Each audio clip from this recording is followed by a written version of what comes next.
Yesterday evening, I had the honor of attending Grammy Award winner, singer-songwriter Mr. David Porter's book signing. I decided to walk the grounds of the Evergreen Studios located here in Burbank, California, and what I noticed is it has a very nice outdoor patio that's pretty large, and people are just standing around chatting and waiting for the man of the hour, Mr. Soul Man himself, David Porter. I go on the inside and I notice that there are tons of gold and platinum albums hanging on the wall. So many hit makers have graced these hallways, from Mary J. Blige, Fantasia, Luther Vandross, Kelly Clarkson, Britney Spears, and the list goes on and on and on. Stay tuned for more.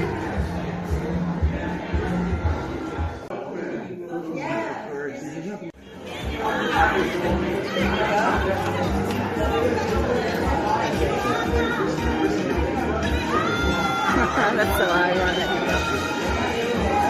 Looks good. This is the guy. Where we come together to celebrate the release of a very special book, which is written by a very special person, our friend David Porter. So yay, David. Welcome to the stage, the Soul Man, my friend David Porter.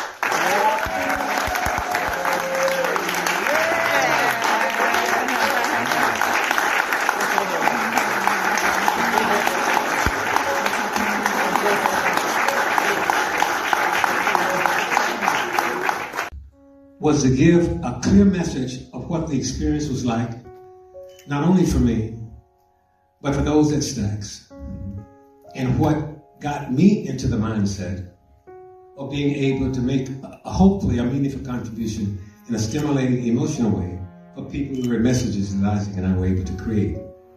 And I wanted to do that while I could still remember. And I can. Yeah. So that's why. I know how that is. I always say I can remember 40 years ago better than 40 minutes ago. So I know how that goes. The story is so compelling. It's so singular in your individual story, but what I love is the way you managed to wrap so many people and bring them along with you on the ride, from the Stax Records people to obviously the writers, to all of the. That's the attention that I needed to pay, even at a very young age, to what was being said. And there would be a value that she hoped that I would get. There was a next door neighbor to us. They were called the Cunninghams. There were 13 of them. And there were 12 of us. That's 10, isn't it? So we were there, being inspired by the church.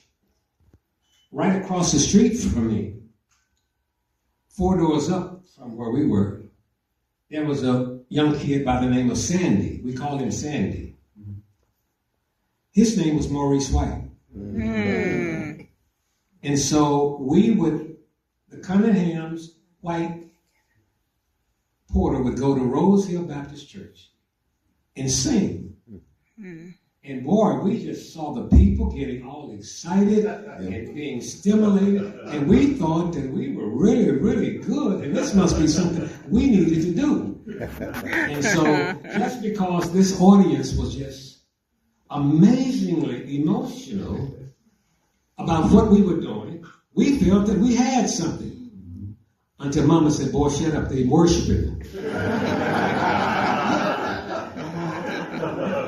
But that was an environment that gave a tremendous lift of spirit, of desire to be in front of people in hopefully a meaningful way, that started the ball rolling toward wanting to sing. And that was the beginning of it. The Cunninghams, they wanted to beat on cans and bottles and that kind of thing. And Sandy got the same impulse, and he wanted to beat on cans and balls and that kind of thing. But we all went to that little church on that dead-end street at the top of the hill. Wow. What a great place to start. That we wanted to create, and most of our songs were double meaning. We thought we wanted to create double meanings inside of what we did. Hold on, I'm coming, soul man, all of them. If you really listen, you'll hear it. There are subtleties that we believe emotionally connect with people that look like me. And there is a surface part that is the universality of what it could be in anybody's eyesight who wanted to. And so we were purposeful in feeling that as an opportunity for us. We didn't know it would connect until it did. And then when it did, we knew where our path was. We knew where the individuality value of what we could do was. And we crystallized our efforts with every artist that we work with to magnify whatever we perceive their personalities to be, but to incorporate those kind of things that would separate us inside of our process. And that comes from a willingness to be able to want to connect in an emotional way with people. And so that humanity part and that connected part. Now this is 1967, 68. Now, he said, I said, I bet you. He said, what you want to bet? I said, $20,000. Now, this is America. 1968, 67.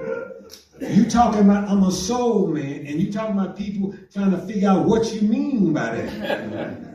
And yet there's another kind of meaning to make you feel the good spirit about it, but there's another kind of message that says, get an education. When you hear the record, I was educated in Woodstock. There was no Woodstock Festival when we wrote that song. Woodstock was a school in the county called Woodstock High School. But anyway, it talked about those kind of qualities that motivated people to drive through whatever the adversities were. And because there is something in them that's so uniquely powerful, they are a soul, man. And so that was where it was coming from. So we knew that the universality of the thought could take over from what the concept. Steve, I'm not going to embarrass you no further. Do you think, brother? Do you think? I'm going to say this. I autographed this book for Stevie, and I'm going to read this, and I'm going to give it to him with you. Stevie, it's one thing to be an artist. It's totally another to be a template of a musical culture. Yes. You are that. Yes.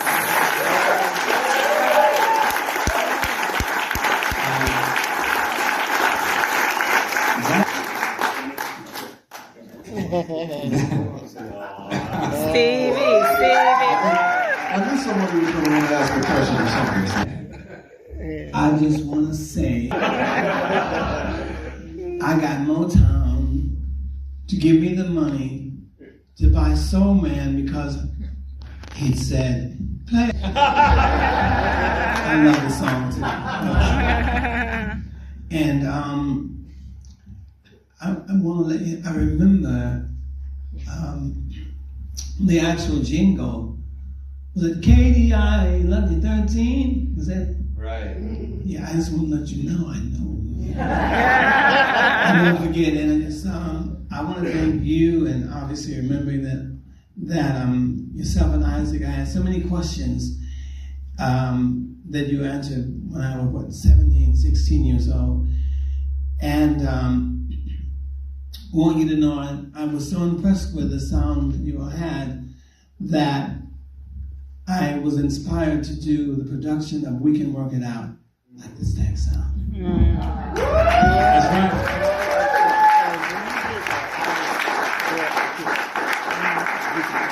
He shared that with me, and I said years ago. Good evening. My name is Saundra Nicholson. I feel like I've come full circle because, first of all, thank you for you and staying true to your journey and to your path. Because by you sticking with the Most High has blessed you, but we've all been blessed by your presence, by your music. My question for you is there, I know history, music is always surrounded by history or events that has happened. Is there a particular song that you, or any song that you've written that was shaped by what was going on during the time? Wow, that's a great question.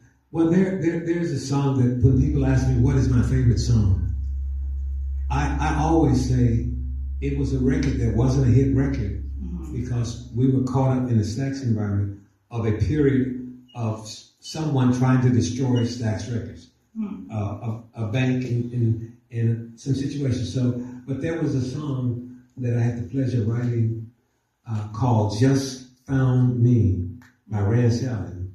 So, if you can ever get the album "A Soulful Experience" by Rance Allen, I think it's on Concord. You can get it. You will hear that song, and you will understand that I lost my mother, who was the anchor of my life. And I didn't know if I could get back, but you know, what she wanted me to be, I worked to be that even after losing her. And I poured my heart into that song, saying, thanking her even though she was gone, because I just found me the will to keep going to get back up.